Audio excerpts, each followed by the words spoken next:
আমাদের কোনো দলীয় রাজনৈতিক দলের বিরুদ্ধে আমাদের লড়াই নয়। আমাদের লড়াইটা হচ্ছে একটা গ্যাং চলছে, পশ্চিমবাংলা গ্যাং, সেই গ্যাংয়ের বিরুদ্ধে আমাদের লড়াই। আপনি কি অভিষেক বন্দ্যোপাধ্যায়ের চর্চা বিচারণ করতে আমাকে বলেছেন?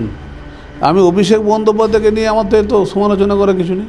কলকাতার ঘরের ছেলেমেয়েরা বাড়িতে থাকে না, কেউ তো থাকে না, সব তো ব্যাঙ্গালোর, আর না হলে আপনার নয়ডা, নাহলে তো গুড়গাঁও কাজ করতে যাচ্ছে। তৃণমূল কংগ্রেস কোনো রাজনৈতিক দল নয়। তৃণমূল কংগ্রেস একটা রাজনৈতিক গ্যাং, মানে রাজনৈতিক গ্যাং বলা যাবে না, ওটা একটা গ্যাং। মানে হয় না মাফিয়াদের কিছু গ্যাং হয়, তোলাবাজিদের গ্যাং হয়, ওটা একটা গ্যাং তৈরি হয়েছে। এসএসসি চুরি করার একটা গ্যাং। নরেন্দ্র মোদীজি যেখানে, জনগণ সেখানে।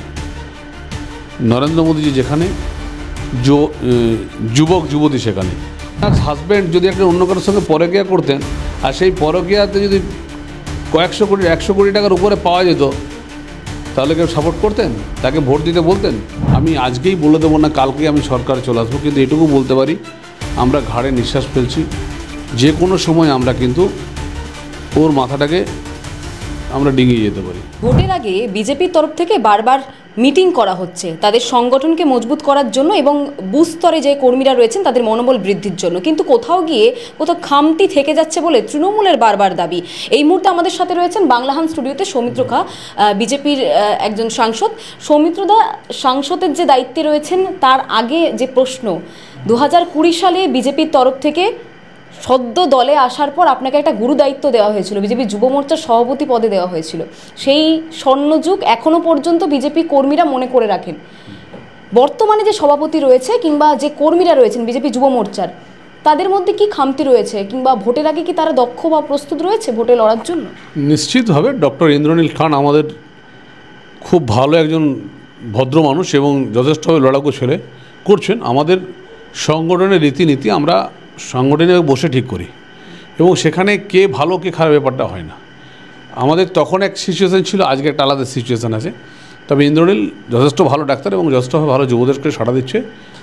প্রত্যেকটা পার্টি আমাদের খুব ভালোভাবে চলছে। ভারতীয় জনতা পার্টি পশ্চিমবাংলা আমরা খুব ভালোভাবে কাজ করছি, নিশ্চিতভাবে। ভোটের আগে যেমন নেতাদের যেমন দায়িত্ব থাকে, মন্ত্রীদের দায়িত্ব থাকে, তেমন কর্মীদেরও একটা দায়িত্ব থাকে। সেক্ষেত্রে যুব মোর্চা কিংবা এবিভিপি যারা রয়েছেন, যারা বিজেপির কিংবা সনাতন ধর্মকে নিয়ে বারবার তারা লড়ে এসেছেন বলে মনে করছেন, তো যুব মোর্চার কতটা গুরুত্ব দায়িত্ব থাকা দরকার ভোটের আগে বলে মনে করেন? আমাদের প্রত্যেকটা শাখা সংগঠনের দায়িত্ব আছে এবং তারা প্রত্যেকেই দায়িত্ব নিয়ে কাজ করছে। আমার আগে দেবজিৎ ছিল, আমার পরে ইন্দ্রনীল হয়েছে, তার আগে অনেকে ছিলেন। কিন্তু কথাটা হচ্ছে আমাদের সব শাখার সংগঠন একসাথে কাজ করে। আমাদের লড়াইটা তো পশ্চিমবাংলা গ্যাংয়ের বিরুদ্ধে।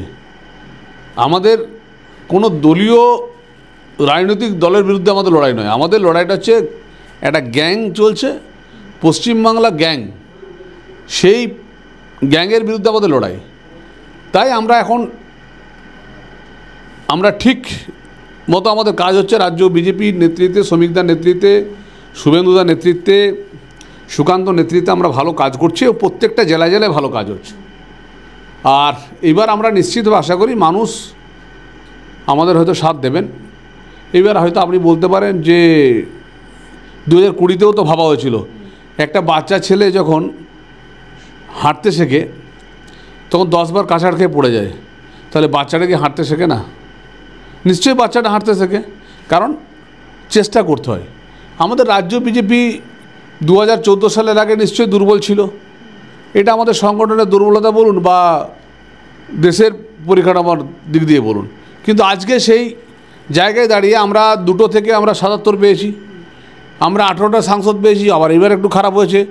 এইবার আমরা নিশ্চিত হয়ে বলতে ভোটের শতাংশ হিসাবে আমরা যথেষ্ট ভালো জায়গাতে আছি এবং এসআইআর হওয়ার ফলে আমরা অনেক ভালো জায়গায় পৌঁছে যাব।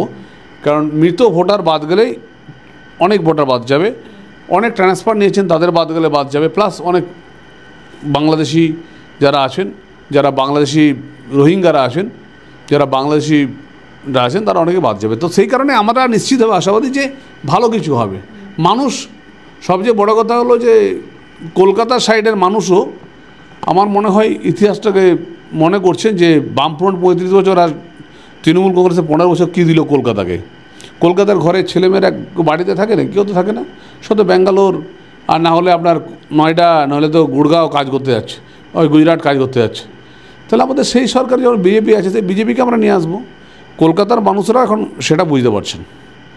তৃণমূলের তরফ থেকে দেখা যাচ্ছে অভিষেক বন্দ্যোপাধ্যায় ডিজিটাল যোদ্ধা তৈরি করেছেন, মানে বিজেপির যুব মোর্চাকে টক্কর দেওয়ার জন্য, নাকি সত্যি ভোটের মানে খেল পাল্টে দেওয়ার জন্য? অভিষেক বন্দ্যোপাধ্যায় রাজনীতিতে নিশ্চয়ই 2014 থেকে এমপি হওয়ার পর নিশ্চয়ই অনেকটা শিখেছে, অনেকটা একটা রাজনৈতিক বড় নেতৃত্বের কাছে আছে, শিখেছে, সে করছে, তার দলকে নিয়ে করছে, সেটা স্বাভাবিক, সে করবে। আমরা আমাদের মতো করে লড়াই করছি। তবে নিশ্চিত করে আমরা তো আর ধরুন সোনায় পাতে মোড়া, আমরা তো আর সোনার চামচ নিয়ে জন্মগ্রহণ করিনি যেটা অভিষেকবাবু করেছেন।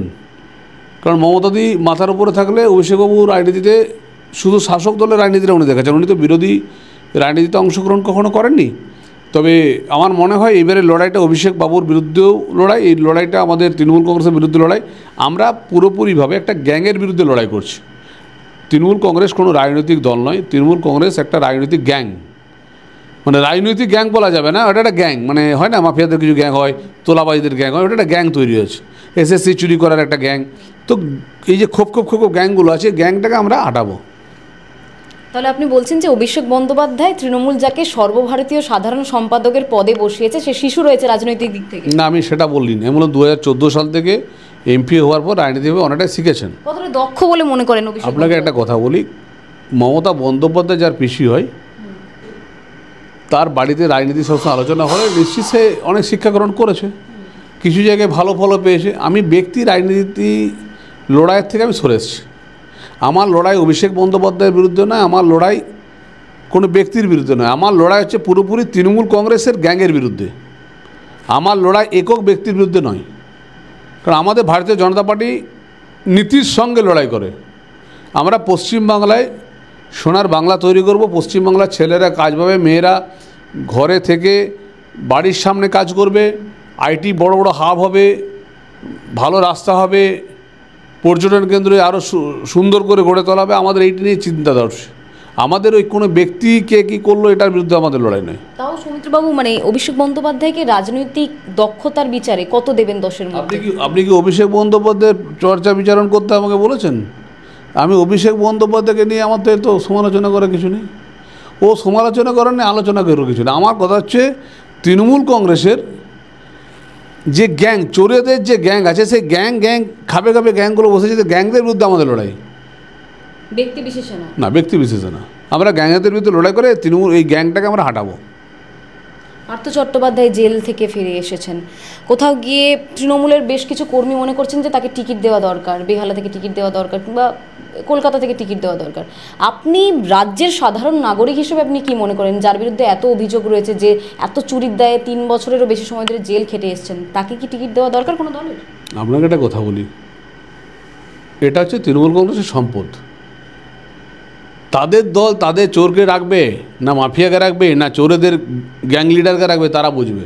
কিন্তু আমি শুধু একটা কথাই বলবো, বেহালাবাসীকে একটা কথাই বলবো, যারা ওনার হয়ে রাস্তায় নামছেন, সত্যি করে বলুন তো, আপনার স্বামীর, আপনার হাজব্যান্ড যদি একটা অন্য কারোর সঙ্গে পরকীয়া করতেন, আর সেই পরকীয়াতে যদি কয়েকশো কোটি 100 কোটি টাকার উপরে পাওয়া যেত, তাহলে কেউ সাপোর্ট করতেন? তাকে ভোট দিতে বলতেন? আপনার বাচ্চার কথা ভেবে তাকে ভোট দিতে বলতেন? শুধু সেটুকুই বলবো, যারা নামছেন ওর হয়ে পথে, এটা আমার জিজ্ঞাসা রইল পাবলিকের কাছে। কেন্দ্র কি চাইছে 26-এ ক্ষমতায় আসতে বঙ্গে? কারণ আমাদের তো দেখুন, আমাদের তো বিজেপি একটা বড় দল, 22টা রাজ্যে আছে। আমরা নিশ্চিতভাবে কেন্দ্রীয় সরকার এবং কেন্দ্রীয় বিজেপি দলের আমরা নির্দেশ মতো চলি। কেন্দ্রীয় বিজেপি যদি না চাইতো, তাহলে সুনীল বনসালজি এখানে বসে থাকতেন না, বিপ্লব দেব বসে থাকতেন না, আপনার ভূপেন্দর যাদবজি বসে থাকতেন না, অমিত মালবিয়া বসে থাকতেন না, সতীশজন বসে থাকতেন না।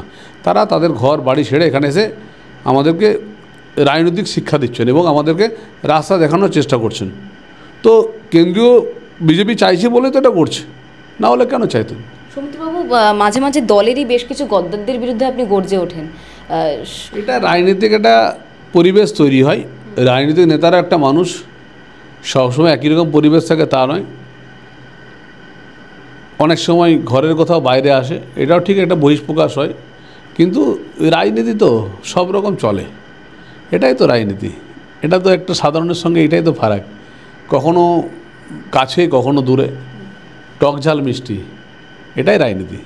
এই যে এখনো পর্যন্ত বেশ কিছু দক্ষ বিজেপি নেতৃত্ব যারা বাড়ির মধ্যে বসে রয়েছেন, বৈঠকে দেখা যাচ্ছে না, আবার তাদের কিছু কিছু বিতর্কিত মন্তব্য দেখে বোঝা যায় যে দলের প্রতি একটা ক্ষোভ রয়েছে। আমি আপনাকে একটা কথা বলি, ভারতীয় জনতা পার্টি একজন ব্যক্তিকে নিয়ে চলে না, কি সৌমিত্র খাঁ কে কোথায় এটা নিয়ে চলে না। আমাদের ভারতীয় জনতা পার্টি বুথের প্রেসিডেন্টকে দেশের স্বরাষ্ট্রমন্ত্রী করেছেন অমিত শাহজিকে, একজন দলের কার্যকর্তা সংঘের দায়িত্বপ্রাপ্ত মানুষ আমাদের প্রচারক ছিলেন নরেন্দ্র মোদীজি, তিনি ভারতবর্ষকে নেতৃত্ব দিচ্ছেন এবং তার নেতৃত্বে আমরা চলছি। নরেন্দ্র মোদীজি যেখানে জনগণ সেখানে, নরেন্দ্র মোদীজি যেখানে যুবক যুবতী সেখানে, নরেন্দ্র মোদী যেখানে উন্নয়ন সেখানে, বিজেপি যেখানে সফলতা সামনে, তা আমরা বিজেপিকে নিয়ে চলি। আচ্ছা সৌমিত্রবাবু, এই যে দেখা যাচ্ছে এসআইআর জন্য অনেকে আত্মহত্যা করে ফেলেছেন, এসআইআর আতঙ্কে অনেকে মারা গেছেন, এই যে ধরনের খবরগুলো আমরা ইদানিং সামনে আসছে, আপনার যে লোকসভা কেন্দ্র রয়েছে সেখানে কি এই ধরনের কিছু খবর? আপনারা দেখুন, একটা কথা বলি, পশ্চিমবাংলার কর্মচারী হচ্ছে ধরুন 10 লক্ষ, ধরুন আপনার প্রেস মিটে আপনাদের সাংবাদিকরা মিনিমাম ধরুন পশ্চিমবাংলার সাংবাদিক আছে প্রায় 5 থেকে 7 হাজার। তো ধরুন প্রতিদিন আপনারা খবর পরিবেশন করতে যাচ্ছেন, কর্মচারীরা স্টাফরা সবাই কাজ করতে যাচ্ছে, যদি কেউ রাস্তায় আপনার অ্যাক্সিডেন্ট হতে পারে, আপনি কাজ থেকে বেরিয়েছেন, আপনার হার্ট অ্যাটাক হতে পারে, আপনার কোনো রকমভাবে অন্য কিছু হতে পারে। তো এসআইআরে যারা কাজ করছেন সেখানে কাজ করতে করতে মৃত্যু হতে পারে। আপনার 80,000 মানুষজন একসাথে কাজ করছেন, কারো শরীর খারাপ হতে পারে। আমাদের রাজনৈতিক নেতা অনেকেই আছেন, অন্য দলের রাজনৈতিক নেতাও আছেন, আমাদের দলেও আছে, যারা রাস্তায় যেতে যেতে বুকে ব্যথা হয়ে মারা গেছেন। তো এটা মারা যাওয়াটা শুধু এসআইআরে দোষ দিলে হবে না, এটা শরীরের দিকে নজরটা দিন, শরীরের দিকে নজর দিন। আর যদিও মমতাদি বলেছেন যে এসআইআরের কোথাও যদি বাড়ির কেউ বলে তাহলে বেনিফিট দেওয়া হবে, ডাইরেক্ট বেনিফিট দেওয়া হবে। সেই ডাইরেক্ট বেনিফিটের জন্য কেউ কেউ বাড়ির লোক বলছেন যে এসআইআর করতে গিয়ে মারা গেছেন, এই করছেন, কোনো চাপ নেই। এসআইআর চুরি হয়ে গেলেও সরকারি চাকরি। আমি আপনাকে কী বলছি যে এখন যা কিছু ঘটবে সব বলে দিন যে বিজেপি করেছে। এখন বিজেপি যা কিছু করেছে বলে দিন কেন্দ্রীয় সরকার দোষ আর বিজেপির দোষ, বলে এটাই দোষ দিয়ে চালান না, তাহলে মমতা বন্দ্যোপাধ্যায় যারা চাকরি পেয়ে যাবেন। কারণ যারা যোগ্যতম ব্যক্তি চাকরি প্রার্থী তাদের তো চাকরি নেই, চাকরি আছে, এইসব দিক দিয়ে চাকরি হবে। তাই যেদিক দিয়ে মানুষ বেনিফিট পায় সেদিক দিয়েই চালিয়ে নেওয়ার চেষ্টা করে। সৌমিত্রবাবু, ভোটের আগে বিজেপি কতটা প্রস্তুত, মানে 10-এর মধ্যে যদি আপনাকে একটা পরিসংখ্যান দিতে হয় কত দেবেন? কারণ তৃণমূল বলছে 10 নয়, তারা 100 পেরিয়ে গেছে, এতটা প্রস্তুত রয়েছে তারা। আমি একটা কথা বলবো, রাজনীতিতে শতাংশ কথা বলে, সংখ্যা কথা বলে। আমরা মাত্র 3% পিছিয়ে আছি, মাত্র 3% আমরা পিছিয়ে আছি। আমরা যদি একসাথে কাজ করে ঠিকমতো দিতে পারি আমরা 5% পেয়ে যাব। তাই ভোটের অনেক কার্যকলাপ আছে, এটুকু বলতে পারি তৃণমূল কংগ্রেসের ঘাড়ে আমরা নিঃশ্বাস ফেলছি। আমি আজকেই বলে দেবো না কালকে আমি সরকারে চলে আসবো, কিন্তু এটুকু বলতে পারি আমরা ঘাড়ে নিঃশ্বাস ফেলছি। যে কোনো সময় আমরা কিন্তু ওর মাথাটাকে আমরা ডিঙিয়ে যেতে পারি। আমরা খুব ভালো জায়গাতে আছি শতাংশ হিসাবে। কংগ্রেস থেকে নিজের রাজনীতি শুরু করা, বর্তমানে কংগ্রেসের অবস্থা সকলেই জানে, বাম শূন্য হলে কংগ্রেসের খুব একটা ভালো অবস্থা নেই। কংগ্রেসের এই অবস্থার পেছনে কারণ কি? মানে যেহেতু আপনি রাজনীতিটা এত ভালোভাবে বোঝেন, কংগ্রেস থেকে শুরু হওয়া আপনার রাজনীতি। রাহুল গান্ধীর অদূরদর্শিতা, রাহুল গান্ধীর অদূরদর্শিতা। এবং একটা কথা বলে রাখি আপনাকে, গোটা দেশ নরেন্দ্র মোদীজির স্লোগানে এবং ভারতীয় জনতা পার্টির ডাকে সনাতনীকরণে নেমে পড়েছে। কংগ্রেস শুধুমাত্র সংখ্যালঘু তোষণ করে গোটা দেশকে ডুবিয়ে দিয়েছে। তাই মানুষের কাছে এখন বাঁচবে কি মরবে মানুষ এখন বিচার করতে শিখেছে। আজকে সোশ্যাল মিডিয়ার যুগ, আজকে যে কোনো জিনিস AI ChatGPT থেকে দেখতে পাওয়া যায়। তাই মানুষ ঠিক করে নিচ্ছে, যুবক যুবতীরা ঠিক করে নিচ্ছে যে কে থাকবে কে যাবে, কে ভালো কাজ করছে কে খারাপ কাজ করছে। তাই নরেন্দ্র মোদীজির নেতৃত্বে দেশ এগিয়ে চলেছে। আর যুবক যুবতী দেখুন, তাই 22টা রাজ্যের মানুষ আজকে একদম মোদিজি এবং ভারতীয় জনতা পার্টিকে দেখেই ভোট দিচ্ছে। আর কংগ্রেসের ব্যক্তি দল তো ব্যক্তি পরিবার, ধরুন গান্ধীজি পরে জওহরলাল নেহরু হয়েছিলেন, সেই জওহরলাল নেহরু এবং গান্ধীজিকে দেখিয়ে আপনি সারা জীবনকাল আজীবনকাল চলতে পারে না, নিজেদের কিছু ভালো কাজ করতে হয়। তো রাহুল গান্ধীর অদূরদর্শিতা এবং কংগ্রেসের পরিবারবাদ বিরুদ্ধে মানুষ জেগে উঠেছে। আরো ভালো ভালো খবর দেখতে সাবস্ক্রাইব করুন বাংলা হান্টের ইউটিউব চ্যানেল।